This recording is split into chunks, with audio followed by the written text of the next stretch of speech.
नमस्कार महाराष्ट्र. आजचा व्हिडिओ बनवायचं फार एक स्पेशल कारण आहे.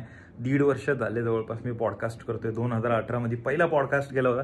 त्यानंतर काही गोष्टींमुळे ब्रेक घेतला, पण फायनली 1.5 वर्षापासून द एके टॉकचं मराठी आणि हिंदी पॉडकास्ट शो फार जोरात चालू आहे महाराष्ट्रात. तुम्ही पाहतच आहे. बरेच सारे कॉल आणि मेसेज येत असतात की पॉडकास्ट एवढा महाग का असतो. त्याचं कारण काय आहे ते मी तुम्हाला सांगतो. या लाईट्स दिसतात, या लाईटचं भाडं नाही म्हटलं तरी 1 ते 1,500 रुपये पर डे असतं. त्याचप्रमाणे हे तुम्ही कॅमेरा पाहू शकता, ट्रायपॉड आहे बरोबर. याचं पण भाडं एका दिवसाचं 2 ते 2,500 रुपये एका दिवसाचं भाडं असतं आणि कमीत कमी 2 ते 3 कॅमेरा पॉडकास्टला रिक्वायर असतात. त्याचप्रमाणे कॅमेरामॅन लागतो. माईकमध्ये विविध प्रकार आहे.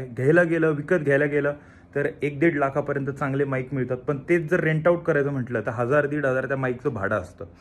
त्याचप्रमाणे स्टुडिओचा फार मोठा रोल असतो पॉडकास्टमध्ये. स्टुडिओ सेटअप आपण म्हणू शकतो, तो फार मॅटर करतो, कारण की पॉडकास्टसाठी जे गेस्ट येतात ते एकतर एका बिझनेसचे ओनर असतात किंवा जे कोण लोक येतात ते त्यांनी त्यांच्या क्षेत्रामध्ये ते एक मोठे अचिव्हमेंट करून आला असतात. त्यामुळे त्यांना त्या प्रकारची सर्व्हिस प्रोव्हाइड करणं फार गरजेचं असतं. म्हणजे त्यांची कार पार्किंगपासून त्यांना इथं आल्यानंतर चहा कॉफी असो किंवा सगळ्या सोयीसुविधा वेळ पुरवणं गरजेचं असतं. त्याचप्रमाणेच माझं तुम्ही स्टुडिओ पाहू शकता.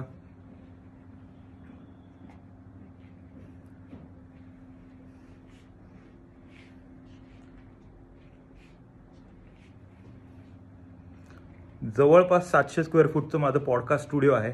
यासाठी बरीच इन्व्हेस्टमेंट झाली. मी माझ्या बऱ्याच क्लायंट्सकडून स्टुडिओ चार्जेस घेत नाही, पण बाकी खूप काही वेगळे चार्जेस असतात. महत्त्वाचा रोल कॉन्टेंटमध्ये म्हटलं तर व्हिडिओ एडिटिंगसाठी 3 कॅमेऱ्यांचं फुटेज जर मॅच करायचं असेल तर 2 ते 3 दिवस वेळ जातोच. आणि त्याचप्रमाणे रील्स एडिट करणं, त्या पॉडकास्टमधले महत्त्वाचे मुद्दे घेऊन ती रील एडिट करणं फार महत्त्वाचं आहे. त्याचप्रमाणे काय होतं ना की ती व्हिडिओ पोस्ट करायच्या वेळेस त्याचा टाईम, सोशल मीडियावरचा अभ्यास, त्याच्यावरचा आपण एक म्हणू शकतो थंबनेल असतो, तो थंबनेल पण महत्त्वाचा आहे. त्या व्हिडिओचं टायटल आहे ते पण फार महत्त्वाचं आहे. असे 7 ते 8 डिपार्टमेंट पॉडकास्टसाठी काम करत असतात. सांगायचं तात्पर्य हेच आहे की ह्या सर्व गोष्टींमुळे पॉडकास्टचा एक व्हिडिओ तयार होतो. तुम्हाला असं वाटत असेल की पॉडकास्टला गेलं आणि मोबाईलमध्ये शूट केलं असं नसतं. त्यासाठी फार मेहनत असते. आणि जर तुम्ही पॉडकास्टची सुरुवात करत असाल तर मी एकच सांगेल, खूप विचार करा, चांगल्या पद्धतीने कॉन्टेंट डिलिव्हर करा. मार्केटमध्ये खूप सारे पॉडकास्ट आहेत. माझी सर्वांना पण तीच विनंती आहे की जे मानधन प्रोडक्शनला लागतं ॲटलिस्ट ते तरी चार्ज करा. फ्रीमध्ये कोणती गोष्ट करू नका. धन्यवाद.